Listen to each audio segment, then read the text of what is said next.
कैसे हो? सब बढ़िया ना? वैसे पता है आपको, हम लोग जो है इस इंटीग्रेशन में, समाकलन में, स्टार्टिंग में आपको बहुत सारी थ्योरी आपको नहीं समझाए हुए हैं। क्यों नहीं समझाए हुए हैं? हमें ऐसा लग रहा था क्योंकि स्टार्टिंग में अगर सारी चीज़ें आपको बता देते हैं ना, तो आपको बेहतर तरीके से समझ में नहीं आती। अब वो समझ मतलब वो अब समय आ चुका है जब आपको सारी बातें बेहतर तरीके से पता होनी चाहिए। और ये सवाल जो आप यहाँ देख पा रहे हो, जो कि आपके एग्जाम्पल फर्स्ट में दिया हुआ है, एग्जाम्पल 4 में दिया हुआ है, 7.1 के स्टार्टिंग में 5 सवाल आपको दिया हुआ है। ये सारा सवाल आपको भले ही लग रहा होगा कि भैया इसको तो आपको पहले बताना चाहिए, लेकिन कोई नहीं, मेरे अनुसार पढ़ाई करो। मुझे पता है कब आपको कौन सी चीज़ें समझानी है। इस बात को समझने का प्रयास करो। फर्स्ट ऑफ ऑल, इन सारी चीज़ों को समझने से पहले आज हम लोग रिवीजन भी करेंगे, कुछ थ्योरी भी सीखेंगे, कुछ नए नए नामों को भी सीखेंगे, सब कुछ आज सीखेंगे। ये क्लास आज का आपके लिए बहुत स्पेशल होने वाला, तो बेहतर तरीके से क्लास को कंप्लीट करना है। यहाँ ध्यान दो। फर्स्ट ऑफ ऑल समाकलन की बात करेंगे। इसमें से कुछ चीज़ें आपको पता होनी चाहिए समाकलन में। हम लोग इससे पिछले स्टार्टिंग का 3 लेक्चर सिर्फ और सिर्फ हम फॉर्मूले को सिखाने के ऊपर लगाए हुए हैं, ठीक है। उसके बाद जो हम 2 लेक्चर मतलब 3 लेक्चर के बाद जो हम लोग और आपका 2 लेक्चर लिए हुए हैं, उसमें आपका 7.1 का कुछ सवाल इंटीग्रेशन कैसे किया जाए वो सिखाए हुए हैं। आज हम लोग जो है आपको जहाँ तक अभी तक हम लोग पढ़े हैं वहाँ तक सारी बातें आपके सामने रखने वाले, और कुछ कॉन्सेप्ट भी आपके सामने रखने वाले, 2-3 नए नए नामों को आपके सामने रखने वाले। बस आप बेहतर तरीके से सारी बातें सीखोगे, ठीक है। समाकलन में फर्स्ट ऑफ ऑल जो आपको ध्यान में रखना है, पहला चीज आपको हम फॉर्मूला सिखाएं। क्या सिखाएं? फॉर्मूला। किस पर फॉर्मूला सिखाएं? इनलेट फंक्शन पर फॉर्मूला आपको सिखाए हुए। हम बारी बारी से हर एक फंक्शन के लिए एक एक फॉर्मूला लिखेंगे। आपका बस एक ही दायित्व होना चाहिए, सबका आपको रिजल्ट लिखना है। जैसे कि आप बोलिएगा आई से इनवर्स ट्रिग्नोमेट्री फंक्शन, बस एक ही फंक्शन का आपको बताना है कि कॉट इनवर्स एक्स का इंटीग्रेशन क्या होने वाला, बस आप इतना ही बताओगे मुझे। अगेन फिर एल से लॉगरिथमिक फंक्शन। अभी तो आपको लॉग एक्स का इंटीग्रेशन नहीं सिखाए हैं, लेकिन आपको इतना सिखा दिए हैं कि 1/x का इंटीग्रेशन क्या होता है। ये आप लॉगरिथमिक के अंडर में ही इसको ले रहे हैं, बिकॉज वहीं पर आपको हम 1/x का इंटीग्रेशन सिखाए थे। अगेन जब 1/x का सिखा ही दिए हैं, तो एल्जेब्रिक फंक्शन में भी आपको बताना है, अगर मेरा 1/x² हो जाए, उसका इंटीग्रेशन किस प्रकार निकालोगे। भले ही आपको ये फॉर्मूला अटपटा सा लग रहा होगा, भैया 1/x² इसका इंटीग्रेशन किस प्रकार निकालेंगे, आप इसको कन्वर्ट करोगे x⁴n के फॉर्म में कन्वर्ट करके तब बनाओगे। अर्थात हम आपसे फॉर्मूला पूछ रहे हैं x⁴n का इंटीग्रेशन क्या होने वाला।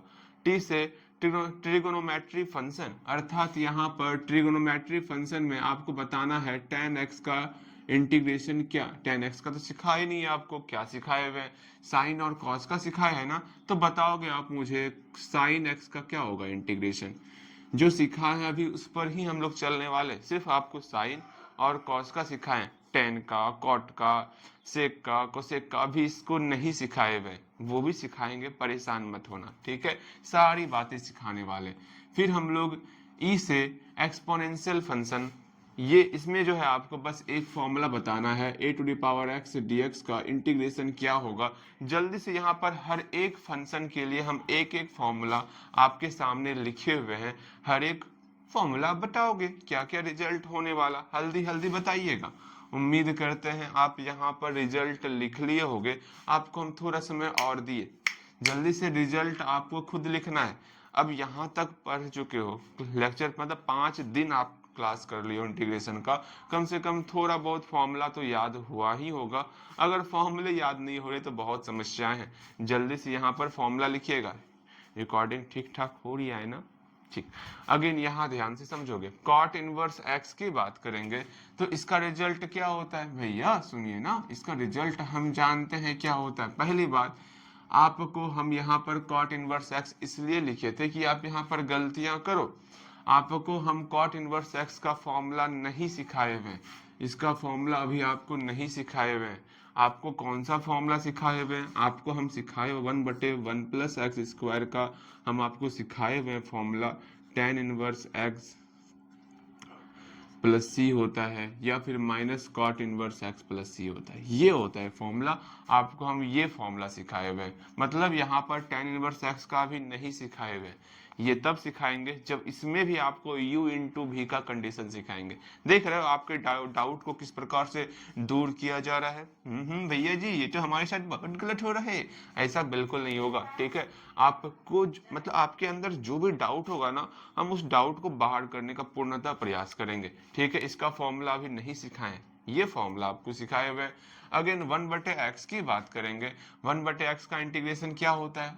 आप बोलो भैया log mod x plus C होता है।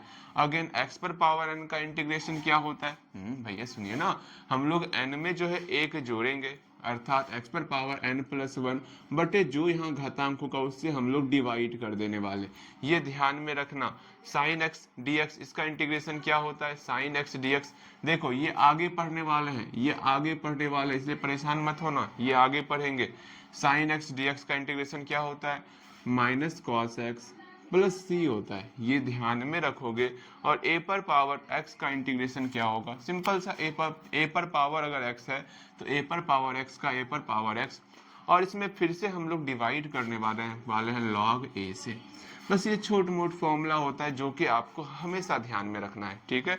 हम लोग डेली कम से कम आपसे हर एक फंक्शन का एक एक फॉर्मूला जरूर पूछेंगे और आपको जवाब देना है। जब तक जवाब नहीं दोगे फॉर्मूला तब तक समस्याएं बढ़ती रहेंगी। सेकेंड चीज आपको ये ध्यान में रखना कि जैसे हम यहाँ पर कोई इंटीग्रेशन लिख लिए, बताओगे integration of cos x dx equal to, यहाँ पर आ गया आपका sin x आ गया, ठीक है। ये आपके सामने एक बहुत प्यारा सा हम इंटीग्रेशन लिख लिए, समाकलन लिख लिए। अब यहाँ पर ये क्या है? इसको हम लोग कहते हैं समाकलन का चिन्ह। अब सारी बातें हम हिंदी में लिखने वाले हैं, ठीक है। इसको हम लोग समाकलन का चिन्ह कहेंगे। समझ में आ गया? समाकलन का चिन्ह कहेंगे। ओके भैया समझ में आ गया। अगेन यहाँ पर ये जो आपका समाकलन करने के बाद जो रिजल्ट आया है, ध्यान से समझोगे। ये जो यहाँ पर जो रिजल्ट आया हुआ है, इस रिजल्ट का नाम दो नाम है। दोनों में से जो नाम रहेगा इसका मतलब होगा आपको इंटीग्रेशन करना है। इसको हम लोग प्रति अवकलज कहते हैं। क्या कहते हैं? प्रति अवकलज। भैया जी ये तो समझ में नहीं आ रहा, क्या कहना चाह रहे हैं आप? अच्छा आप समझाते हैं। या तो इसको प्रति अवकलज कहोगे या फिर इसका एक और नाम होता है समाकलन, ठीक है। बहुत प्यारा प्यारा सा नाम होता है, ध्यान से समझोगे सारी बातें समझ में आ जाएगी।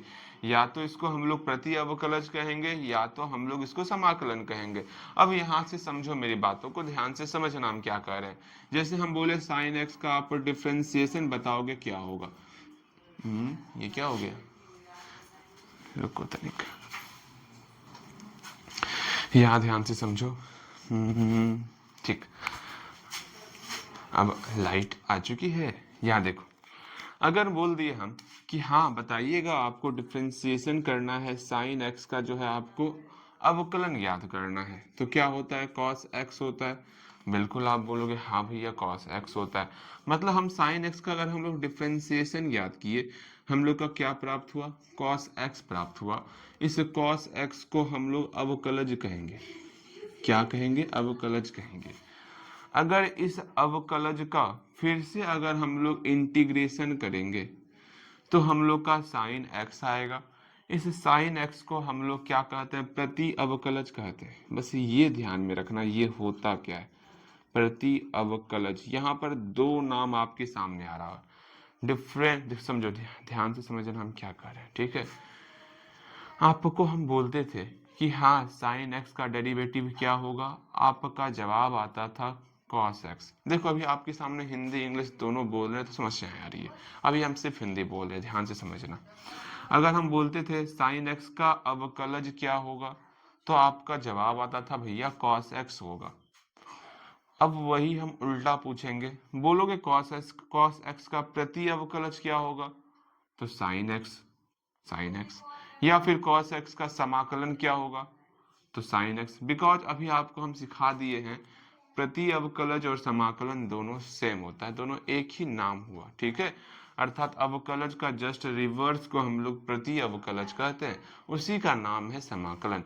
एक बार हम फिर से बोल रहे हैं, अपने दिमाग के छोटे से कोने में इसको संजो के रख लोगे। क्या बोले, ध्यान से समझोगे। अगर हम साइन एक्स है ना, साइन एक्स का अवकलज ज्ञात करने के लिए कहेंगे तो आपका कॉस एक्स होता है, और कॉस एक्स का प्रति अवकलज कहेंगे तो हम लोग का साइन एक्स हो जाएगा, या फिर cos x का समाकलन बोलेंगे तो फिर भी मेरा sin x होने वाला। अब मेरे ख्याल से आपको समझ में आ रहा होगा प्रति अवकलज और समाकलन के बारे में। वही चीज यहाँ पर प्रति अवकलज और समाकलन लिखे हुए, मेरे ख्याल से सारी बातें आपको समझ में आ रही होंगी। आगे और पढ़ोगे ना, अब इसी चीज को इंग्लिश में एक बार बोल देते। ये मेरा जो है, ध्यान से समझोगे, ये मेरा डेरिवेटिव है। क्या है, ये मेरा डेरिवेटिव। जब इसका हम लोग रिवर्स करेंगे, इसको हम लोग एंटी डेरिवेटिव कहेंगे। क्या कहेंगे, एंटी डेरिवेटिव, या फिर इसका एक और नाम होता है इंटीग्रल, ठीक है। अच्छा छोड़ो, आपको हिंदी समझ में आ गया ना, बस हिंदी ही ध्यान में रखना है और कुछ नहीं। वैसे आपको तो नॉर्मल इंग्लिश में बस एक वर्ड याद ध्यान में रखना है, क्या इसको इंटीग्रेशन कहते हैं, ओके, और ये डिफरेंशिएशन हुआ, ठीक है, बस और कुछ नहीं। और हिंदी में सब कुछ आपको पता होना चाहिए, ठीक है। ओके, आगे देखते हैं। अगर आप बोलोगे भैया हमको इंग्लिश में भी समझा दी तो हम वो भी समझा देंगे, लेकिन आप कंफ्यूज नहीं होगे तब। अगेन आगे चलते हैं, ये बात इसको मिटा दिए हम, इसको लिखना है तो लिख लेना, ओके। अब आगे चलते हैं हम लोग। आगे ये समझने के बाद आपको ये सी का फंडा समझना होगा, लेकिन उससे पहले अगर हम लोग के पास कोई फंक्शन होता है, कोई फंक्शन एफ एक्स हम लोग के पास, अब तो थोड़ा हम लोग ग्राफ के बारे में सीखने वाले। आखिर इंटीग्रेशन में ये सी का काम क्या हुआ, थोड़ा इस पर हम लोग बातचीत करने वाले, ध्यान से समझोगे। जैसे एफ एक्स हम लोग के पास हुआ, अगर हम इसका इंटीग्रेशन कर दें, हम लोग का रिजल्ट कुछ ना कुछ तो आएगा ही। मान लो कैपिटल एफ एक्स हम लोग का रिजल्ट आ गया, प्लस सी भी आ गया हम लोग का रिजल्ट, ठीक है। कोई दिक्कत नहीं भैया जी, कोई दिक्कत नहीं। एक एग्जाम्पल हम लोग लेते हैं, ध्यान से समझना। जैसे हम बोले, अच्छा ठीक है, आप जो है dx का इंटीग्रेशन कीजिएगा, क्या होगा, तो आपके सामने रिजल्ट आता है x प्लस सी आता है। इस x प्लस सी का मतलब क्या हुआ, अगर हम इसका एक ग्राफ ड्रॉ करना चाहेंगे, सपोज इस dx के इंटीग्रेशन को हम लोग y एक्सिस में डिनोट करते हैं, और x एक्सिस को, x वाले टर्म को हम लोग x एक्सिस में डिनोट करें, तो हम लोग का ग्राफ कुछ इस प्रकार बनने वाला। देखोगे, हम आपके सामने एक ग्राफ बनाने का प्रयास करें, ध्यान से समझोगे। एक ग्राफ बनाने का, नीचे दिख रहा है क्या आपको? हाँ, नीचे दिख रहा है। देखो यहाँ पर एक ग्राफ बनाने का प्रयास कर रहे हैं, ध्यान से समझोगे। जैसे ये ग्राफ आपके सामने यहाँ पर मौजूद है, ओके, बिल्कुल। अब यहाँ पर इस ग्राफ में ध्यान से मेरी बातों को सीखोगे, समझोगे। हम बोल रहे हैं x प्लस सी ना, अगर हम बोले y इक्वल टू एक्स, ठीक है, y इक्वल टू एक्स की बात कर रहे हैं, तो ग्राफ किस प्रकार होगा, आपको पता है ग्राफ जो है सेंटर से होकर के गुजरता है, कुछ इस प्रकार का ग्राफ गुजरेगा, जिसको हम लोग y इक्वल टू एक्स कहते हैं। हाँ भैया, y इक्वल टू एक्स बोलेंगे तो सेंटर से होकर गुजरता है। ये आप लोग का x एक्सिस हो गया, ये आपका y एक्सिस हो गया, ये तो आपको बेहतर तरीके से पता है। हाँ भैया, लेकिन जैसे यहाँ सिर्फ x की बात कर रहे हैं ना, अगर x के साथ कुछ आ जाए, जैसे इसमें x के साथ अगर c आ जाए, इसमें c का वैल्यू 0 है, तो ये आपका सेंटर से होके गुजरा। अगर c का वैल्यू 1 होता तो यहाँ ये 1 वाले टर्म से होके गुजरता, अर्थात यहाँ से होके ये गुजरता। ध्यान से समझना, मतलब ये आपका y equal to x plus 1 हो गया। क्या हो गया, y equal to x plus 1 हो गया ये। अगर यहाँ पर c का वैल्यू, समझो अभी जो हम बता रहे हैं y equal to x plus C में, अगर c का वैल्यू 0 हो जाएगा तो y इक्वल टू एक्स होगा, जो कि आपका सेंटर से होके गुजरेगा। अगर आप ग्राफ ड्रॉ करोगे तो खुद से, हम सिर्फ ग्राफ बनाए जा रहे हैं। अगर हम c का वैल्यू 1 ले ले तो मेरा ग्राफ जो है यहाँ से, अर्थात 0,1 से होके गुजरेगा। अगर हम लोग c का वैल्यू 2 ले ले तो यह आपका 0,2 से होके गुजरेगा। ध्यान से मेरी बातों को समझना है सिर्फ आपको। ये कहाँ से गुजर रहा है, c equal to y equal to x plus 2 से, अर्थात 0,2 से होके गुजर रहा है। अगर हम लोग बोले कि c का वैल्यू -1 ले ले तो ये आपका जो है यहाँ से होके गुजरेगा। कहाँ से, यहाँ देखो, 0, -1 से होकर गुजरेगा। ठीक है, मेरी बातें समझ में आ रही है, हम क्या कहना चाह रहे हैं? बिल्कुल आपको समझ में आ रहा होगा। ये आपका y = x-1 हो गया। बिल्कुल ये काम यहाँ पर चल रही है। हाँ भैया, हमें तो सब कुछ समझ में आ रहा है, सब कुछ समझ में आ रहा है। लेकिन अब एक बात आप ध्यान से समझोगे, जानोगे क्या कहना चाह रहे हैं, क्या नहीं कहना चाह रहे हैं। ठीक है, हाँ, देखो यहाँ पे समझना। अब यहाँ पर कुछ विशेष बातें कहेंगे, थोड़ा अपने आप को शांत कर लो। ठीक है, शांत कर लो। अभी हम स्टार्टिंग में जो है कुछ फॉर्मूला पहले डिस्कस किए। हाँ, फॉर्मूला डिस्कस करने के बाद हम लोग ये जाने, ये हम लोग का समाकलन का चिन्ह हुआ, इसको इसे इंटीग्रेंड कहते हैं। ध्यान में रखने की कोई आवश्यकता नहीं है, जितना बोल रहे हैं उतना ही ध्यान में रखो। ये हम लोग का समाकलन का चिन्ह हो गया, ये हम लोग का प्रति अवकलज, इसी को हम लोग समाकलन भी कहते हैं। यहाँ पर एक एक्स्ट्रा टर्म सी आ रहा है, उस सी का क्या मतलब होता है तनिक वो समझाने का प्रयास करते हैं। अगर कोई फंक्शन हुआ, अगर हम उसका इंटीग्रेशन अर्थात समाकलन करते हैं तो कैपिटल F(x + c) आता है। ठीक है, अर्थात यहाँ पर हम एक एग्जाम्पल ले रहे हैं कि कोई हम लोग का फंक्शन dx है, उसका इंटीग्रेशन किए x + c आ गया। अब इस x + c का क्या तात्पर्य है? हम y = एक x + c ले लिए। ठीक है, अब y = x + c में बारी बारी से हम एक ग्राफ ड्रॉ कर रहे हैं, तो हम लोग का ये टोटल ग्राफ हो गया, जहां पर ये कोई डिसाइड नहीं हो रहा है कि ये फिक्स ग्राफ है। यहाँ पर हम ये भी ग्राफ ले सकते हैं, ये भी हम लोग कोई सा ग्राफ ले सकते हैं, बिकॉज इस c के कारण, c का वैल्यू हम लोग कुछ भी ले सकते हैं। अर्थात यहाँ पर जो भी ग्राफ का रिजल्ट बनेगा, मतलब y = x + c, जो हम लोग का ये जो टर्म आया है x + c, इसका हम लोग जो यहाँ पे ग्राफ ड्रॉ कर रहे हैं, कोई निश्चित ग्राफ नहीं बन रहा है, एक फैमिली ऑफ कर्व आ रहा है, मतलब वक्रों का एक परिवार बन रहा है, ढेर सारा ग्राफ बन रहा है। अर्थात जहां पर ये कैपिटल C दिखेगा उसको हम लोग कहते हैं अनिश्चित समाकलन।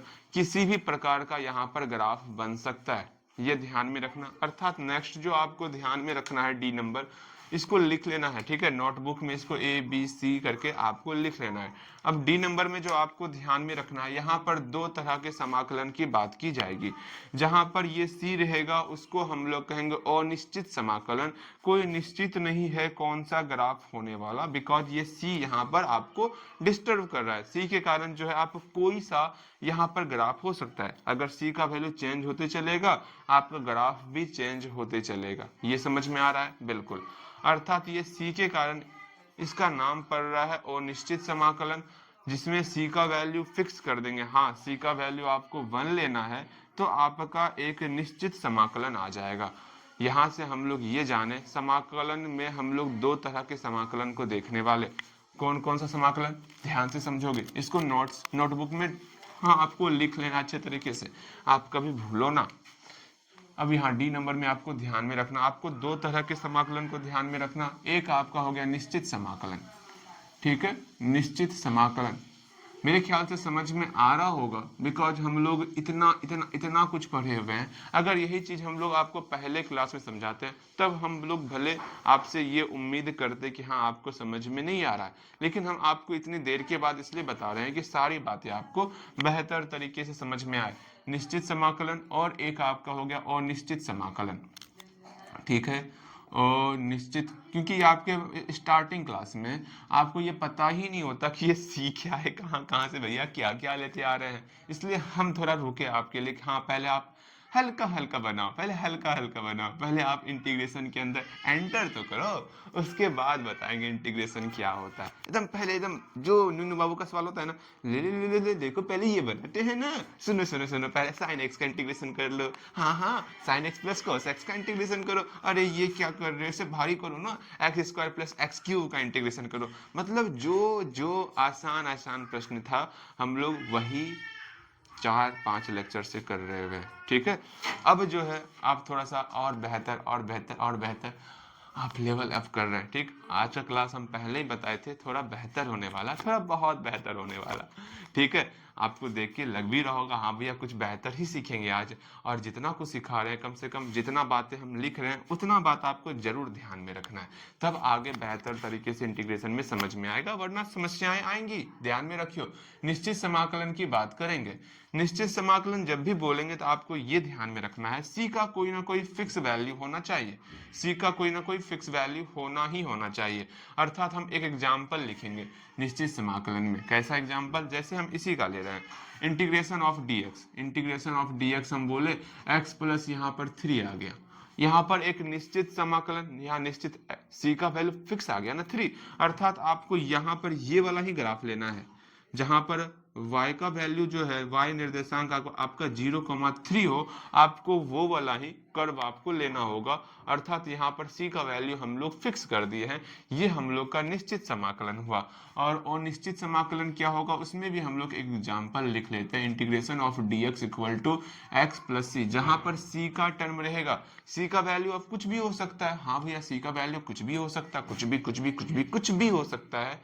अर्थात हम लोग यहाँ पर बोलेंगे, यहाँ ढेर सारा कर्व में से कोई सा, इसको कर्व बोल रहे हैं, कोई बात नहीं, आप हमेशा मतलब टेढ़ी मेढ़ी रेखा को कर्व मत बोला करो, कर्व सीधी रेखा भी हो जाती है, ठीक है। यहाँ देखो, अब समझना, यहाँ पर कर्व दोनों का ग्रुप होता है, क्योंकि जो हम लोग ग्राफ ड्रॉ करते हैं सिर्फ थोड़े ही है कि हाँ सिर्फ सीधी रेखा में ग्राफ ड्रॉ होता है। जैसे साइन एक्स का ग्राफ ड्रॉ करते हो तो आपको पता है कर्व में होता है, बिल्कुल पता होगा, हाँ पता है ना, कुछ इस प्रकार, और सेंटर से जाएगा, कुछ इस प्रकार का कर्व होता है, हाँ भैया समझ में आ रहा है। मतलब वही सब आपको यहाँ पर समझना होगा, इसलिए हम लोग कर्व का नाम ले रहे हैं, क्योंकि साइन एक्स कॉस एक्स इसका ग्राफ जो है कर्व में बनता है, ठीक है। ये बातें समझनी होंगी आपको, इसलिए हम लोग बार बार यहाँ पे कर्व कर्व कर्व बोल रहे हैं, बिकॉज अभी ना आपके लिए हम लोग लीनियर इक्वेशन लिए हैं समझाने के लिए। हाँ, सही मायने में लीनियर इक्वेशन के अलावा जो भी कर्व लोगे, जैसे आप क्वाड्रेटिक इक्वेशन का लोगे, वो भी आपका कर्व में ही जाएगा। तो मैक्सिमम जो यहाँ ग्राफ बनता है वो कर्व में बनता है। भैया अब समझ में आ रहा है आप कर्व क्यों बोल रहे हैं? अब बातें समझ में आई, निश्चित समाकलन में ये समझना है और निश्चित समाकलन में ये समझना है, कुछ चीजें और समझनी होंगी। आज सारी बातें बताई जाएंगी, परेशान नहीं होने का, ठीक है। उसके बाद आपको ये समझना होगा, इसको मिटा दें, ये समझ में आ गया, यहाँ तक पहले लिख लो आप जल्दी से। इसके बाद थोड़ी थोड़ी बातें और सीखनी है, फिर हम लोग अपने क्वेश्चन को ही सॉल्व करेंगे, ठीक है। आज भी हम उतना ही बताएंगे जितना आप बर्दाश्त कर पाओ, ज्यादा नहीं, ठीक। देखो वैसे हम लोग लगभग आपको चैप्टर 7.1 में जितना समझाना चाहिए उतना समझा दिए, ठीक है। आगे जैसे हम 7.2 में जाएंगे तो फिर वहां पर आपको हम एक चीज सिखाएंगे। क्या सिखाने वाले वहां पर, किस प्रकार से जब हम लोग इंटीग्रेशन करते हैं कोई टर्म को, हम लोग वहां पर क्या मानेंगे जो इंटीग्रेशन हो जाएगा। ये सारी बातें हैं जहां पर आपको अपने बुद्धि को और विकसित करना होगा। तो हम है ना, हम दोनों साथ में अच्छे तरीके से पढ़ाई करेंगे, इसमें क्या दिक्कत है। हाँ, अगेन आगे चलते हैं हम लोग। आगे क्या, आगे आपको एक चीज और समझना होगा इसमें, ई नंबर ध्यान से समझोगे कि जब भी हम लोग इंटीग्रेशन करेंगे, इंटीग्रेशन और यहाँ पर डिफरेंशिएशन दोनों एक साथ आ जाए, ठीक है। अगर दोनों एक साथ आ गया कि आपको डिफरेंशिएशन ऑफ एफ एक्स है और इंटीग्रेशन भी आ जाए, तो हमेशा ध्यान में रखना ये इंटीग्रेशन और डिफरेंशिएशन दोनों एक तरह से सांप और नेवला होता है जो कि कट मर जाता है, ये ध्यान में रखियो। अर्थात जैसे इंटीग्रेशन और डिफरेंशिएशन दोनों कट मर जाता है, यहाँ पर सिर्फ और सिर्फ आपका एफ एक्स बचेगा, ये आपको ध्यान में रखना है। ध्यान में रखोगे ना, अर्थात डिफरेंशिएशन और इंटीग्रेशन दोनों खत्म हो जाता है। जैसे हम बोलते हैं आपको रूट के अंदर एक्स का जो स्क्वायर वाला टर्म होता है, ये रूट जो होता है दोनों खत्म हो जाता है, सिर्फ आपका एक्स बचता है ना। कुछ इस प्रकार आपको हम समझाए हुए हैं, ये स्क्वायर रूट और स्क्वायर आपस में खत्म हो जाता, ये सांप और नेवला का दोस्ती हुआ ना, सेम वही चीज यहाँ पर इंटीग्रेशन और डिफरेंशिएशन के साथ होता है। मेरे ख्याल से आपको सारी बातें समझ में आ रही होंगी। अब चलते हैं हम लोग अपने प्रश्न की तरफ। अब थोड़ा प्रश्न में क्या होगा पहले मैं बता देता हूँ। इस तरह का प्रश्न आपको सिर्फ और सिर्फ ऑब्जेक्टिव में देखने को मिलेगा, ठीक है। कहाँ पर देखने को मिलेगा? सिर्फ और सिर्फ ऑब्जेक्टिव में देखने को मिलेगा, सब्जेक्टिव में कभी नहीं आएगा। भैया आप ये बातें बोल करके मेरे सीखने के चाह को कम कर रहे हैं। अब जो है वो है, ऑब्जेक्टिव में तो आ रहा है ना, तो आपको उस अनुसार ही तैयारी करना है कि ऑब्जेक्टिव में अच्छे तरीके से उसको सॉल्व कर पाए। लेकिन सीखना है आपको बेहतर तरीके से कि ये निरीक्षण विधि क्या होता है। तनिक निरीक्षण विधि के बारे में भी हम लोग सीख ही लेते हैं, ठीक। देखो निरीक्षण विधि क्या होता है, देखो निरीक्षण विधि से किस प्रकार हम किसी भी टर्म का किस प्रकार इंटीग्रेशन अर्थात समाकलन किस प्रकार करते हैं निरीक्षण विधि से, वो एक बार समझने का प्रयास करो। निरीक्षण विधि से समाकलन ज्ञात करना, निरीक्षण विधि से समाकलन ज्ञात करेंगे हम लोग, समाकलन ज्ञात करेंगे। कैसे ज्ञात करते हैं निरीक्षण विधि से समाकलन, वो ढेर सारी बातें हम लोग सीख लेते हैं। देखो यहाँ पर समझोगे, जितना सिखाए हैं इसमें तनिक भी डाउट होगा तो जरूर पूछ लेना। एक बार हम फिर से बोल देते, ये समाकलन और ये अवकलन दोनों आपका खत्म हो जाता है। समझ में आ गया? बिल्कुल समझ में आ गया होगा। कहीं पर अवकलन बोलते हैं, कहीं पर अवकलज बोलते हैं, परेशान मत होना। कल की क्लास में एक बार थोड़ी सी बातें हैं। अवकलन मतलब प्रोसेस को कहते हैं। अच्छा छोड़ो, जितना समझाएं उतना भी ध्यान में रखो, ठीक है? यहाँ ध्यान दो, निरीक्षण विधि से समाकलन ज्ञात करना। देखो मेरी बात को समझने का प्रयास करना, ठीक है? मेरी बात को समझने का प्रयास करना। देखोगे यहाँ पे हम लोग निरीक्षण विधि से समाकलन ज्ञात कर, निरीक्षण विधि होता क्या है तनिक इसको हम समझते हैं। यहाँ ध्यान से समझोगे, यहाँ ध्यान से मेरी बातों को सीखने का प्रयास करोगे, सारी बातें समझ में आ जाएंगी। अब हम लोग ये जानते हैं क्या, अगर हम बोले डिफरेंशिएशन ऑफ साइन एक्स क्या होता है, आप बोलोगे भैया डिफरेंशिएशन ऑफ साइन एक्स हम लोग का कॉस एक्स होता है, ठीक है? ये कॉस एक्स मेरा क्या हुआ, अवकलज हुआ।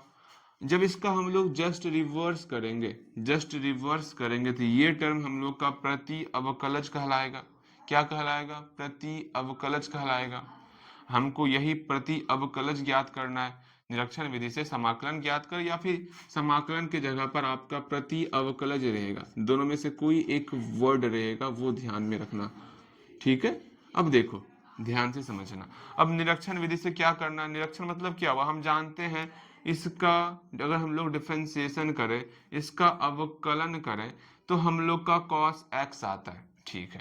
ये cos x टर्म कौन सा हो गया, ये हम लोग का अवकलज हो गया। आपको बेहतर तरीके से समझाएं, यहां से लेके यहां तक का प्रोसेस को अवकलन कहते हैं, ठीक? सीख लो अच्छे तरीके से। ये प्रोसेस जो करते हैं, ये जो क्रिया करते हैं ना, उसको अवकलन कहते हैं, ये ध्यान में रखना, अवकलन कहते हैं, ठीक है? ये दिमाग में बैठा लो, वैसे जरूरी नहीं है यहाँ पे, इसलिए इसको भी मिटा रहे हैं। यहाँ देखो ये cos x हम लोग का क्या है भैया, इसका अवकलज किए, इसका डिफ्रेंशिएट किए, ठीक है? ये मेरा अवकलज हो गया। अच्छा लगा जान करके, ये हम लोग का अवकलज हो गया, ठीक? जस्ट इसका रिवर्स करेंगे, जस्ट इसका रिवर्स करेंगे तो ये साइन एक्स क्या हो जाएगा, ये साइन एक्स हम लोग का प्रति अवकलज हो जाएगा, प्रति अवकलज, या फिर इसको हम लोग समाकलन कहते हैं, ये भी ध्यान में रखना। इसका जस्ट रिवर्स जो साइन एक्स हो रहा है वो हम लोग का प्रति अवकलज होगा, हमको यही ज्ञात करना है। तो देयरफॉर बस आप डिफरेंशिएट का फॉर्म लिख लो और यहाँ पर आप इंटीग्रेशन लगा दो, cos x का इंटीग्रेशन। यहाँ कैसे लिखोगे, निरीक्षण विधि से। यहाँ क्या होगा, देयरफॉर निरीक्षण विधि से क्या हो जाएगा, निरीक्षण विधि से, निरीक्षण विधि से जो है इसका प्रति अवकलज क्या हो जाएगा, इंटीग्रेशन ऑफ cos x। इसका प्रति अवकलज क्या हो जाएगा भैया, प्रति अवकलज sin x हो जाएगा। मतलब निरीक्षण विधि क्या कहता है, निरीक्षण विधि का तात्पर्य क्या हुआ, आप यहाँ पहले डिफरेंशिएशन का टर्म दिखा दीजिए, फिर उसको उल्टा लिख दीजिए, बस यही आपका निरीक्षण विधि हो गया। जो कि हम लोग फॉर्मूले को बनाए थे ना, सारा का सारा फॉर्मूला निरीक्षण विधि पर ही था। आपको तो लग रहा है भैया ये तो बहुत ही आसान है, आखिर फिर वहां पर ऐसा हमको समझाए क्यों नहीं, ऐसा ऐसा क्यों नहीं समझाए। यहाँ पर साइन एक्स प्लस सी लेके चलो, क्योंकि सी टर्म रखना जरूरी है अभी आपके लिए। अब बारी बारी से हम प्रश्नों को सॉल्व करेंगे। निरीक्षण विधि भी आपको समझ में आ गया कि निरीक्षण विधि होता क्या है, वो भी आपको बेहतर तरीके से समझ में आ गया। देखो बस सब कुछ ठीक है ना, एक काम करते हैं, पहले फ्लाइट मोड ऑन कर लेते, वरना कभी भी किसी कॉल आएगा तो रुक जाएगा, फिर समस्याएं बढ़ जाएंगी, ठीक है? अब यहाँ ध्यान दो, निरीक्षण विधि समझ में आ गया आपको बेहतर तरीके से। अब जो है यहाँ पर ढेर सारे सवाल को हम लोग लगाएंगे और सबको सॉल्व करेंगे। अब देखो सवाल सॉल्व करते हैं, इसको मिटा रहे हैं। अभी जब सवाल बनाएंगे ना आपको सब कुछ बेहतर तरीके से समझ में आएगा, ठीक है? ठीक है ठीक है ठीक है ठीक है, बोलिए हाँ भैया ठीक है समझ में आ गया, ओके ओके ओके। अब देखोगे समझोगे, यहाँ पर आपको समझना होगा, जैसे हम पहले एग्जाम्पल फर्स्ट को ही लेंगे, एग्जाम्पल पहले फर्स्ट को बनाएंगे। देखो एग्जाम्पल फर्स्ट में हम लोग पहले नंबर प्रश्न को देखते हैं। यहाँ पर आपके सामने cos 2x दिया हुआ है। आप सोचोगे cos 2x किसका डिफरेंशिएशन हो सकता है, हमको cos 2x का क्या ज्ञात करना है, हमें cos 2x का, ध्यान से समझना, cos 2x का प्रति अवकलज, ध्यान से समझ लो, प्रति अवकलज बोलो या समाकलन बोलो, हमको ये देखना है। ठीक है, दिमाग में रखना। मतलब यहाँ पर ये बोला गया है cos 2x का इंटीग्रेशन क्या होगा, आपको इंटीग्रेशन बताना है cos 2x का क्या होगा, अर्थात आपको प्रति अवकलज क्या होगा वो बताना है। ठीक है, अब आपको लग रहा होगा भैया प्रति अवकलज किसको कहते हैं, समाकलन किसको कहते हैं। यहाँ पर डिफरेंशिएशन का ऐसा कोई टर्म यहाँ हमको लाना होगा जिसका cos 2x मेरा यहाँ पर अवकलज आता हो। क्या आता हो, cos 2x, मतलब कोई एक ऐसा टर्म ले रहे हैं जिसका डिफरेंशिएशन करने के बाद, अवकलन करने के बाद हम लोग का रिजल्ट cos 2x आ रहा है। ठीक है, साथ ही साथ प्लस c भी मान लो आ गया। ठीक है, अब यहाँ पर अच्छा छोड़ो, सिर्फ cos 2x आ रहा है, डिफरेंशिएशन में सिर्फ cos 2x आ रहा है। अब समझना, अब यहाँ पर इसका आपको समाकलन करना है। बताओगे इस cos 2x का प्रति अवकलज कौन होगा, इस cos 2x का यहाँ पर जो समाकलन होने वाला, यहाँ पर जो प्रति अवकलज होने वाला, ये कौन होने वाला वो बताना है। अर्थात cos 2x का इंटीग्रेशन ये टर्म होगा, ये टर्म क्या होगा वो समझना है आपको। अब यहाँ पर आप ये खुद डिसाइड करोगे, अपने मन में ही सोचोगे आखिर यहाँ पर ऐसा कौन सा टर्म ले ले जिसका डिफरेंशिएशन करने पर cos 2x आ जाए। ठीक है, एक बार हम फिर से यहाँ लिख रहे हैं, ध्यान से समझना। मतलब यहाँ डिफरेंशिएशन ऑफ ऐसा कौन सा टर्म ले जिसका डिफरेंशिएशन करने के बाद आपका cos 2x आ जाए। अब बताओगे जो टर्म यहाँ होगा उसी को हम लोग क्या कहते हैं, प्रति अवकलज कहते हैं। प्रति अवकलज, हम देखो एक चीज को दो बार बोल रहे हैं, मुझे पता है अब आपको समझ में आ रहा होगा। अर्थात जैसे पता चल जाएगा हमको कि इसका प्रति अवकलज कौन है, तो आराम से हम इंटीग्रेशन ऑफ, अर्थात प्रतिकलज, cos 2x का प्रतिकलज क्या हो जाएगा, इसको समाकलन का चिन्ह भी बोलते हैं ना, cos 2x का समाकलन क्या हो जाएगा, प्रति अवकलज क्या हो जाएगा भैया, जो टर्म यहाँ निकलेगा वही यहाँ लिखेंगे। अब ये टर्म कहाँ से लाएं, ये टर्म आपको खुद सोचना होगा, ये टर्म क्या हो सकता है। अब कैसे सोचोगे वो सारी बातें आपके सामने रखेंगे, समझो। यहाँ पर दिमाग खुद से लगाना होगा, किसका हम डिफरेंशिएशन करें जो cos 2x आ जाए, किसका करोगे। मैं एक बात बताऊं, आप सिंपल सा cos 2x बोला गया है ना, आप ये बताओगे cos किसका डिफरेंशिएशन होता है, या सिंपल से बोलोगे cos 2x है ना, cos 2x का इंटीग्रेशन क्या सीखा है, चीटिंग करेंगे, क्या करेंगे, चीटिंग करने वाले। ठीक, cos समथिंग का, cos x का इंटीग्रेशन क्या होता है, बोलोगे cos x का इंटीग्रेशन भैया sin x होता है। इसका मतलब sin x का हम लोग को डिफरेंशिएशन करना होगा, हमको रिजल्ट लाना है ना, रिजल्ट हमको याद ही है। अब देखो क्या करना होगा, मतलब हम लोग सीधा फॉर्मूले का प्रयोग करेंगे, जो रिजल्ट आ सकता है उसका डिफरेंशिएशन कर डालेंगे।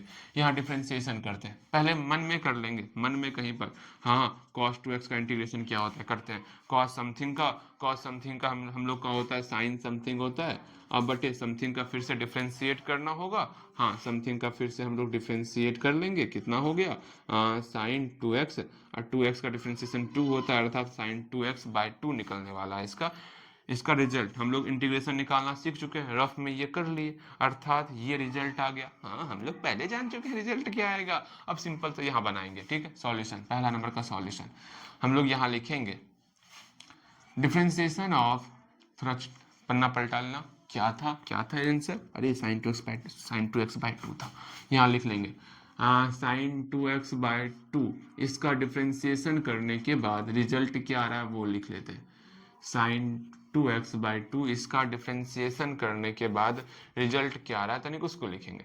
अब इसका आप डिफरेंशिएशन कीजिएगा, साथ ही साथ यहाँ प्लस सी भी लगा दो, प्लस सी अंतिम में लगा देंगे, कंफ्यूजन वरना होगा आपको, पहले बनाइएगा इसको। sin 2x/2 का आपको डिफरेंशिएशन करना है, जल्दी करोगे, आपको डिफरेंशिएशन करने आता है ना, बिल्कुल यहाँ पर डिफरेंशिएशन करोगे, ये 1/2 आपका कांस्टेंट टर्म है, इसको बाहर निकाल दिए, 1/2 को बाहर निकाल दिए, ठीक है, 1/2 मेरा बाहर निकल गया। sin 2x का डिफरेंशिएशन हम लोग का cos 2x होता, ठीक है, और 2x का फिर से हम लोग डिफरेंशिएशन करेंगे, 2 होगा, 2 से मल्टीप्लाई, 2 कैंसल आउट, सिर्फ cos 2x बचा, और यहाँ प्लस सी रहेगा तो यहाँ मेरा प्लस 0 भी हो जाता। हाँ भैया, अर्थात देयरफॉर हम लोग बोल सकते हैं, क्या बोल सकते हैं, differentiation of sin 2x/2 plus C equal to हम लोग का, देखो दिक्कत हो रहा है तो हम आपके लिए एक एक कदम और लिख लेते हैं। चलो ये आपको हम डायरेक्ट किए इसलिए दिक्कत हो रहा है डिफ्रेंसिएशन। लो हम पहले अच्छी तरीके से लिख लेते हैं। 1/2 लिख लिए, फिर यहाँ पर डिफ्रेंसिएशन ऑफ sin 2x। और दिक्कत नहीं होगा, दिक्कत नहीं होना चाहिए, वरना एक काम करो उतना कुछ मत करो। हम यहाँ निकाल चुके हैं ना, जिसे डायरेक्ट यहाँ पर डिफ्रेंसिएशन कर रहे हैं, तो ये डिफ्रेंसिएशन किसका होगा, कॉस्ट, इसका डिफ्रेंसिएशन क्या होगा, cos 2x होगा ना, डायरेक्ट यहाँ पे cos 2x लिख लो, बस और कुछ नहीं। समझ में आ रहा है? ये कर सकते हो आप अगर अधिक समस्याएं हो रही हैं तो, वरना अगर समस्याएं नहीं हो रही है जैसे हम किए थे वैसे कर लेना। कैसे किए थे, 1/2 को बाहर निकाले थे, sin 2x का डिफ्रेंसिएशन cos 2x, अगेन फिर से हम लोग क्या किए थे, 2x का फिर से डिफ्रेंसिएशन किए, 2 से मल्टीप्लाई यहाँ हो गया, 2 कैंसल आउट, मेरा cos 2x रिजल्ट आ गया। वरना हम लोग जो चीटिंग किए हुए हैं उसका सहारा लेंगे। सहारा क्या लेंगे, चलिए आप यहाँ पर चीटिंग का ही सहारा लो, ठीक है। अभी हम लोग एक बार फिर से समझाने का प्रयास कर रहे हैं। हमको cos 2x का प्रति अवकलज समाकलन ज्ञात करना था, इंटीग्रेशन cos 2x का ज्ञात करना था। हम रफ में फॉर्मूले से पहले बना लेंगे, बना लिए। अब यहाँ पर क्या करेंगे, सिर्फ इसी चीज को वहां पर लिख लेंगे, sin 2x/2 का sin 2x/2 प्लस सी भी आता है ना, sin 2x/2 प्लस सी का डिफ्रेंसिएशन cos 2x होता है, इसको वहां पर लिख लेंगे। sin 2x/2 प्लस सी का डिफ्रेंसिएशन हम लोग का cos 2x आ गया, ठीक है। देयरफॉर निरीक्षण विधि से क्या हो जाएगा, integration of cos 2x equal to, यहाँ dx भी लगाना है, equal to sin 2x/2 plus C, यही आंसर हो गया। इस प्रकार बनाना है, ठीक है। इस क्वेश्चन को सॉल्व करते हैं हम लोग, बस ऐसे ही बनाना, ज़्यादा समस्याएं नहीं होगी। इसको मिटा दे, इसको मिटा दे, इसको मिटा दे, जल्दी बोल, इसको मिटाएं, बिल्कुल मिटाएंगे, इसको मिटा रहे हैं। इसको एक बार पहले लिख लो आप, जल्दी लिखो। पहला क्वेश्चन था इसलिए समस्याएं आपको होंगी, लेकिन अब समस्याएं आपको नहीं होने वाली। देखो सेकंड नंबर प्रश्न क्या है, 3x² प्लस 4x³ ये आपके सामने है, 3x² प्लस 4x³ अब सोचना है यहां पर 3x² प्लस 4x³ होना चाहिए, इसका प्रति अवकलज क्या होगा, समाकलन क्या होगा, 3x² प्लस 4x³ का समाकलन क्या होने वाला ये बताना है। अर्थात इसका समाकलन क्या होगा, इसका प्रति अवकलज क्या होगा ये आपको बताना है।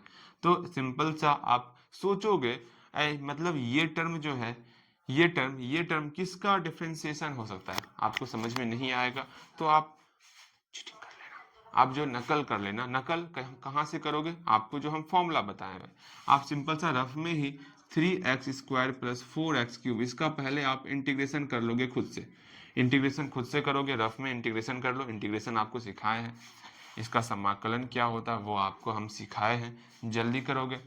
क्या हो गया वो देखो, यहाँ प्लस है ना, इसका अलग अलग हम लोग इंटीग्रेशन कर सकते हैं। तो 3x² dx अलग कर लिए, प्लस का प्लस 4x³ dx अलग कर लिए, कोई दिक्कत नहीं। अब यहाँ पर ये कांस्टेंट पहले खुद से करोगे आप, ये प्रश्न खुद से बनाओ। अगर आपको नकल करने आता है तो ये प्रश्न खुद से बनाओगे। भैया आप तो नकल करना सिखा रहे हैं हमें, बिल्कुल सिखाएंगे, वरना आप सोच कैसे पाओगे कि हाँ ये किसका मेरा डिफरेंशिएशन होता है, कैसे सोचोगे, दिक्कत होगा ना। सिंपल सा नकल कर लियो, ठीक है। कौन जानता आप नकल किए हो सिर्फ मैं जानता हूँ ना। देखो यहाँ पर कैसे क्या करोगे, सबको पता रहेगा, अरे ये तो जीनियस है, ये तो खुद से बनाया है देखो यहाँ पर क्या करते हैं, 3 को बाहर कर लिए, हाँ x 2 में 1 जोड़ेंगे तो 2 प्लस 1, फिर यही घातांक को नीचे लिख लेंगे, हाँ भैया प्लस का प्लस, अगेन 4 को बाहर कर लिए, इस 3 में 1 जोड़ेंगे 3 प्लस 1 बटे 3 प्लस 1, प्लस का प्लस सी का सी, कोई दिक्कत नहीं। अगेन यहाँ पर 3x³ बटे 3 अब प्लस 4x पर पावर 4 बटे 4 प्लस सी, इस 4 से 4 कटा, इस 3 से 3 कटा, अर्थात x³ प्लस x पर पावर 4 प्लस सी, ये हम लोग का टर्म आ गया। हाँ इसका मतलब इसका डिफरेंशिएशन करेंगे तो ये होने वाला, ठीक, यही चीज को वहां लिखेंगे, किसका डिफरेंशिएशन, इसका डिफरेंशिएशन करने के बाद हम जानते हैं, अब कुछ भाषा ऐड करोगे, हम जानते हैं, क्या जानते हैं, इसका डिफरेंशिएशन करने का, differentiation of x³ plus x पे पावर 4 प्लस सी, अरे ये क्या हो गया, तो अभी ही खत्म हो, तेरे को अभी ही खत्म होना था। भैया को परेशान करना तेनू ही आता है अच्छे तरीके से, मार्कर साहब। ऐसे नहीं करते ना। रुको तनिक, अब बनाओगे ना, बन जाएगा। अगर आप तनिक और बनाना चाहते हो तो इसका डिफ्रेंशिएशन यहाँ आप एक्चुअल में करोगे, जैसे आपको हम सिखाए हुए। अगर नहीं आता है, थोड़ा समस्या होता है, डायरेक्ट यहाँ पर आप कर सकते हो। दिक्कत होता है तो, अगर दिक्कत नहीं होता है तो कर सकते हो, एक लाइन आप लिख सकते हो। ठीक है, बिल्कुल।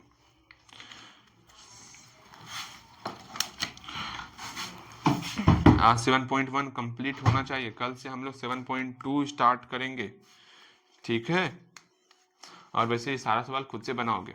देखो यहाँ पर इसका डिफरेंशिएशन किए तो ये आ गया, कितना आया बोलिएगा, सीधा आंसर लिखेंगे 3x² प्लस 4x³ आ गया।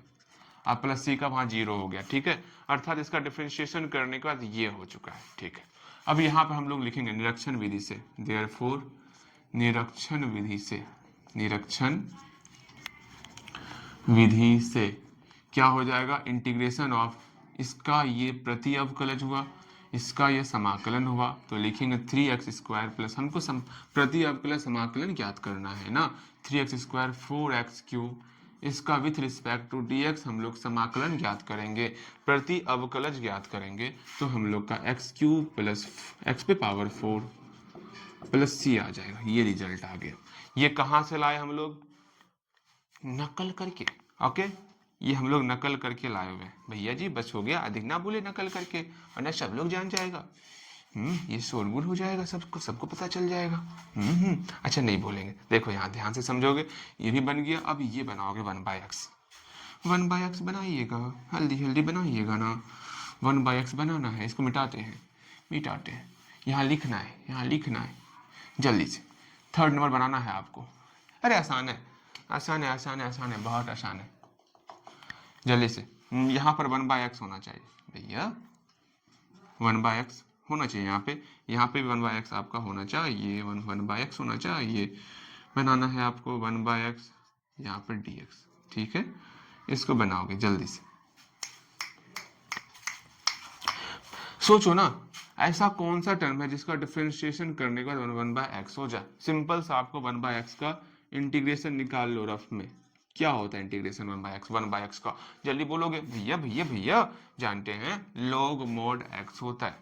ठीक है, क्या होता है, log mod x प्लस सी। एक काम बोले आपको, एक चीज, क्या, यहाँ पर मोड हटा दो, मोड मत रखो, बिकॉज अगर मोड रखोगे ना, आपको दो कंडीशन लेके चलना होगा, एक लेस देन वाला, एक ग्रेटर देन वाला। अब वहां परेशान हो जाओगे। फिर जैसे आपको समझाए थे लॉग वाले कंडीशन में, समझाए थे ना, याद पारो, लॉग वाले कंडीशन में समझाए थे ना, याद आ रहा है कुछ कि सब भूल जा रहे हो, याद पारो, याद पारो। जब हम आपको फॉर्मूले बता रहे थे, वहां पर मोड हम लोग क्यों लिए थे, याद पारना है आपको।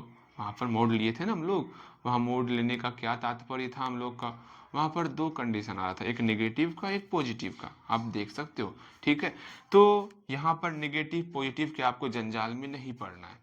ठीक है, क्योंकि आप सिंपल से यहाँ पर मोड अभी हटा देना। ठीक, अभी मोड हटा देना, यहाँ पर log x प्लस सी, अर्थात इसका डिफरेंशियल, क्योंकि हम लोग डिफरेंशिएशन में सिर्फ log x प्लस सी सीखे हुए हैं, इसलिए बोल रहे हटा देने के लिए, वरना यहाँ पर केस 1 केस 2 लेके चलेंगे, फिर समस्या। भैया केस 1 में आप नेगेटिव वाला लेके चलिएगा, केस 2 में पॉजिटिव वाला, दोनों के लिए सेम आंसर निकलेगा, तो वो करने से बेहतर है सिंपल सा मोड को हटा दो इस वाले प्रश्न में सिर्फ। ठीक है, हम यहाँ पर जब चीटिंग किए तो हमको पता चला कि log x प्लस सी का अगर हम लोग डिफ्रेंशिएशन करेंगे तो ये टर्म आने वाला, तो लिखेंगे हम जानते हैं कि डिफ्रेंशिएशन ऑफ, बनाओगे खुद से, differentiation of log x plus C equal to 1/x, तो निरीक्षण विधि से उसका इंटीग्रेशन कर देना है, बनाओगे। थोड़ा दिक्कत हो रहा होगा, मैं मान रहा हूँ, लेकिन कोई बात नहीं, ये आपको समझ में आ रहा होगा। ये इंटीग्रेशन का सबसे बोरिंग पार्ट है, लेकिन आपको बेहतर तरीके से समझ में आ रहा होगा। ठीक है, अब ये सारा बना सकते हो, ये इंपॉर्टेंट है आपके लिए, एग्जाम्पल 4 और 7.1 का 22 नंबर प्रश्न, ये बहुत इंपॉर्टेंट है, ये बताएंगे। समय कितना हो गया वैसे, अरे रे समय इतना हो गया, हमें पता भी ना चला, समय बीत गया, बताओ, ये तो हमारे साथ नाइंसाफी हो रहा है। देखो कैसे बनाना है वो समझो। डिफरेंशिएशन ऑफ, यहाँ पे log x प्लस सी, इसका डिफ्रेंशिएशन जो है हम लोग का 1/x होता है ना, इसका डिफ्रेंशिएशन 1/x होता है। अगेन जस्ट इसका उल्टा कर देंगे, अर्थात 1/x का प्रति अवकलज अर्थात 1/x का समाकलन क्या हो जाएगा, 1/x का प्रति अवकलज बोलो या समाकलन बोलो, क्या हो जाएगा हम लोग का log x प्लस सी हो जाएगा। तो यहाँ पर log x प्लस सी हो गया। समझ में आ रहा है? बिल्कुल समझ में आ रहा होगा। ये हम लोग सिंपल से इसका इंटीग्रेशन किए हुए हैं, प्रति अवकलज किए हुए हैं, समाकलन किए हुए हैं। नाम इतना सारा बोलते हैं ना, आप कंफ्यूज कर जाते हो, मुझे ऐसा फील होता है। अच्छा कोई ना, सिर्फ एक वर्ड ही बोलने वाला है, प्रति अवकलज या समाकलन बोलने वाला है। ठीक है, चलिए मेरे ख्याल से समझ में आ रहा होगा, हल्का फल्का समझ में जरूर आ रहा होगा, बिल्कुल समझ में आ रहा होगा, ऐसा नहीं बोलो समझ में नहीं आ रहा है। ठीक, इसको मिटावट है, उम्मीद करते हैं खुद से बनाओगे। अब जो खुद से बनाओगे ये सारा टर्म आपको खुद से बनाना है, बन जाएगा, बनेगा, बिल्कुल बनाओगे। हम इसमें से एक बता देते हैं, ये बता देते हैं, ये बता देंगे 4 नंबर, ये 5 नंबर बता देंगे बस। ठीक है, बाकी आप वो खुद से बनाओगे। अब यहाँ देखना है ए एक्स प्लस बी का होल स्क्वायर, अर्थात ए एक्स प्लस बी का होल स्क्वायर बताना, इसका समाकलन क्या होगा, इसका इंटीग्रेशन क्या होने वाला। तो पहली बात आप ये जानोगे तब ना कि हाँ ए एक्स प्लस बी का होल स्क्वायर किसका डिफरेंशिएशन होता है। आप चीटिंग कर लियो क्या, ए एक्स प्लस बी का होल स्क्वायर का आप सिंपल सा आप यहाँ पर इंटीग्रेशन खुद से निकाल लो। ठीक है, समथिंग का होल स्क्वायर क्या होता है, आप तुरंत बोलोगे भैया समथिंग का होल स्क्वायर मुझे पता है क्या होता है, सिंपल सा समथिंग, समथिंग पर घात में एक जोड़ देंगे, टोटल एक्सपोनेंट से यहाँ पर क्या कर दिया हम लोग, डिवाइड कर दिया, और समथिंग का फिर से हम लोग डिफ्रेंशिएशन करने वाले, क्या करने वाले, डिफ्रेंशिएशन मतलब नीचे में डिफ्रेंशिएशन ऑफ समथिंग। आपको सिखाए इंटीग्रेशन में ना, बिल्कुल सिखाए होंगे। समझ में आ रहा है क्या करना होगा, बिल्कुल। यहाँ पर इसका रिजल्ट सॉल्व किया, कितना आ गया, ए एक्स प्लस बी पर पावर 3/3 गुना यहाँ 1/1 छुपा हुआ, 1/ यहाँ पर आपका सिर्फ और सिर्फ ए आया हुआ है। ठीक, इसका डिफ्रेंशिएशन करेंगे तो ए आ जाएगा, अर्थात ए एक्स प्लस बी पर पावर 3/3 हो गया। देखो मुझे पता है इसका आपको इंटीग्रेशन समाकलन करने में समस्याएं आई होंगी, जैसा हमको लग रहा है। क्यों समस्याएं आई होंगी, क्योंकि यहाँ पर इसको फिर से समझो आप, मुझे पता है यहाँ पर आपको समस्याएं आई होंगी, मैं इसको फिर से समझाता हूँ। एक चीज को 2 बार सीखोगे तो कम से कम कुछ समझोगे। तो देखो यहाँ पर क्या करते, पहले बट्टे लिख लिए, क्यों लिखेंगे, क्योंकि समथिंग का टर्म आया, समथिंग में पहले इसका हम लोग ऊपर इंटीग्रेशन करते, नीचे डिफ्रेंशिएशन करते। ठीक है भैया, समझ में आ गया, ए एक्स प्लस बी का डिफ्रेंशिएशन करना होता है। अगर इसका इंटीग्रेशन क्या होगा, हम ये भी जानते हैं, ए एक्स प्लस बी पर घातांक 2 में एक जोड़ेंगे, जो टर्म यहाँ आएगा उसमें 2 + 1 करने वाले। ठीक है, इसको सॉल्व किए, इतना आ गया। यहाँ पर इसका डिफरेंशिएशन किया, ए होगा, हाँ ए होगा, इसको पलट देंगे तो 1/a हो जाएगा। सोचो ना, /1 छिपा हुआ है, 1/a हो जाएगा। बिल्कुल, ये तो आपको समझ में आ रहा होगा। अर्थात यहाँ पर कैलकुलेशन किए, हम लोग का रिजल्ट इतना आ गया। इसलिए हम कहते हैं कैलकुलेशन पर मैथ में विशेष ध्यान देते हैं। ठीक है, आपके लिए हर दिन 15 मिनट का समय निकाल दिए कैलकुलेशन के लिए। अब देखो यहाँ पर अर्थात अर्थात अर्थात इसका डिफरेंशिएशन करेंगे तो ये टर्म आएगा, डिफरेंशिएशन ऑफ, खुद से बनाओगे इसको, हम छोड़ देते हैं। एक टर्म लिखेंगे, क्या लिखे, सब बन जाएगा तुरंत, ए एक्स प्लस बी का होल क्यूब बटे 3a। अगर इसका डिफरेंशिएशन करेंगे, प्लस सी भी आता है ना, प्लस सी भी यहाँ लिखोगे ना, बिल्कुल प्लस सी, इसका डिफरेंशिएशन करेंगे तो हम लोग का क्या आ रहा है, ए एक्स प्लस बी का होल स्क्वायर आ रहा है ना। अब निरीक्षण विधि से इसका जस्ट इंटीग्रेशन ये टर्म हो जाएगा, वो आप लिख सकते हो, बिल्कुल लिख पाओगे। इसको आप खुद से बनाओगे, ये पूरा का पूरा टर्म यहाँ आ जाएगा। समझ में आ गया क्या करना है, कैसे करना है, किस प्रकार करना है, बिल्कुल आपको समझ में आ रहा होगा। बिल्कुल, ये तो समझ में आ गया। ये वाला आप खुद से बनाओगे, ठीक है, वो वाला आप खुद से। यहाँ पर भी समथिंग का कंडीशन आ रहा है, यहाँ पर भी समथिंग का कंडीशन आ रहा है, तो हम ये भी बता ही देते हैं किस प्रकार इसको सॉल्व करना है, समथिंग के कंडीशन को किस प्रकार सॉल्व करते, वो भी सीख ही लो, सीख ही लो। ठीक, वरना जानते हो सिर्फ आपको इंटीग्रेशन सही से आना चाहिए, चाहे जिस प्रकार का सवाल हो, चाहे जो सवाल पूछा जाए आप बना सकते हो बेहतर तरीके से। ठीक, सिर्फ हल्का दिमाग लगेगा और हल्का नकल करना है, बस काम कंप्लीट। हाँ भैया, नकल करने सिखाते हैं, हाँ ये तो बहुत गलत करते हैं आप। चले कोई बात नहीं, नकल करने सिखाएं तो हम इसका उपयोग जरूर करेंगे, लेकिन आसान होता है नकल करने के बाद ना, दांत तोड़ देंगे। सिर्फ यहाँ इंटीग्रेशन में नकल करना है, मेरे एग्जाम में नहीं, वरना वहां पर हम नकल कीजिए और बोलोगे भैया आप ही सिखाए तो नकल करना है, दांत तोड़ देंगे। भैया दांत क्यों तोड़ते हैं आप हमेशा, है, कहीं सही में दांत टूट गया तो हो गया कल्याण। देखो यहाँ पर इसका हमको इंटीग्रेशन करना है, पहले चुपचाप यहाँ निकाल देंगे, किसी को बताएंगे ही नहीं इसका इंटीग्रेशन निकालें। अलग अलग इंटीग्रेशन कर लिए, sin 2x का अलग, आप पहले खुद से बनाओगे ना, खुद से बनाओगे इसको, खुद से बनाओगे ना इसको, जल्दी से इसको खुद से बनाना है। हम सिर्फ बता देंगे इंटीग्रेशन करके क्या होगा, बाकी वो खुद से बनाओगे आप, ठीक है। इसका देखो इंटीग्रेशन कितना होगा, साइन समथिंग का क्या होता है भैया, माइनस कॉस समथिंग, और समथिंग का फिर से हम लोग नीचे डेरिवेटिव कर लेते हैं, बटे 2। समथिंग तभी मानना है जब यहाँ पर लीनियर इक्वेशन होगा, ठीक है। माइनस का माइनस, 4 को बाहर कर लिए, ई पर पावर समथिंग, तो ई पर पावर समथिंग हो गया, बटे मेरा 3 हो जाएगा, ठीक। ये हम लोग का इंटीग्रेशन आ चुका है, अर्थात इसका डिफ्रेंशिएशन करेंगे तो ये टर्म हो जाएगा, पूरा ये टर्म हो जाएगा। कौन सा टर्म होगा, जो क्वेश्चन हम लोग लिखे हैं, हम लोग क्वेश्चन ही नहीं लिखते ना, -4 e पर पावर 3x dx, अर्थात इसका डिफ्रेंशिएशन ये टर्म होगा, आराम से उल्टा कर देंगे, इसका इंटीग्रेशन ये हो जाएगा, बनाओगे इसको, ये आपसे बनना चाहिए, बाकी ये सब नहीं बताएंगे। यहाँ पर भी आपका समथिंग का कंडीशन आएगा, यहाँ पर भी आपका समथिंग का कंडीशन आएगा, यहाँ पर भी आपका समथिंग का कंडीशन आएगा। ये तीनों प्रश्न में समथिंग का कंडीशन आने वाला है, और समथिंग का अगर हम आपको बेहतर तरीके से इंटीग्रेशन सिखाए हैं तो ये बनेगा। अगर हल्का भी आप फकेती कियोगे, फकेती, तो नहीं बनेगा, ठीक है, ध्यान में रखना। थोड़ा आपको टफ लग रहा होगा, लेकिन वो टफ आसान बन गया होगा अगर ये आप नकल कर रहे होगे तो। अगर नकल नहीं कर रहे हो तो समस्याएं गंभीर हो जाएगी, तब सोचोगे अरे ये किसका डिफरेंशिएशन होगा है, अब माथा भारी, किसका डिफरेंशिएशन करे, जो sin 2x - 4 e⁻³ 3x, कभी सोच पाओगे ये इतना आएगा। इसलिए बोलते हैं नकल करो इस प्रश्न में, ठीक है, नकल करो इस प्रश्न में। ओके, समझ में आ गया। अब जल्दी से इस 2 प्रश्न को देखेंगे, तब ये आज ये 7.1 कंप्लीट करना है, चाहे 1 घंटा 25 मिनट फाइन हो जाए, उतना जाएगा नहीं। कितना समय हुआ वैसे, अरे आज लगता है सारा क्रॉस 1 घंटा समथिंग जाएगा, 1 घंटा नहीं, मुश्किल से 10 मिनट क्लास, और 10 नहीं 5 मिनट में कंप्लीट कर देते दोनों। देखते हैं जितना देर में कंप्लीट होगा उतना देर चलेगा ये क्लास, ठीक है। चलिए अपने काम को कंप्लीट किया जाए। यहाँ पर बोला गया, प्रश्न को पहले समझोगे तब समझ में आएगा। पहले एग्जाम्पल 4 को पढ़ो एक बार, बहुत आसान है, बिल्कुल इसी प्रकार बनेगा निरीक्षण विधि से। जल्दी कीजिएगा। ये इसमें निरीक्षण विधि नहीं है ना, तो इसको निरीक्षण विधि से नहीं बनाएंगे, ठीक। देखो एग्जाम्पल 4 को पढ़ेंगे, fx = ये टर्म दिया हुआ है, द्वारा परिभाषित फलन f का प्रति अवकलज कैपिटल F है। यहाँ पर f का प्रति अवकलज जो है कैपिटल F दिया हुआ है, अर्थात इसका तात्पर्य क्या हुआ, प्रति अवकलज मतलब हुआ इंटीग्रेशन, अर्थात इंटीग्रेशन ऑफ स्मॉल fx अपने मन से लिए, f का जो प्रति अवकलज करेंगे, समाकलन को हम लोग प्रति अवकलज भी पढ़ते हैं, f का जो प्रति अवकलज करेंगे वो हम लोग का कैपिटल F हो रहा है। यहाँ पर x का फंक्शन खुद से ऐड किए हुए हैं, अगर आपको ऐड नहीं करना इसको यहाँ से भी हटा दो और यहाँ से भी हटा दो, ठीक है। लेकिन अगर x नहीं लगाओगे तो कैसे जानोगे किसका फंक्शन है, किसके रिस्पेक्ट में डेरिवेटिव कर रहे हैं।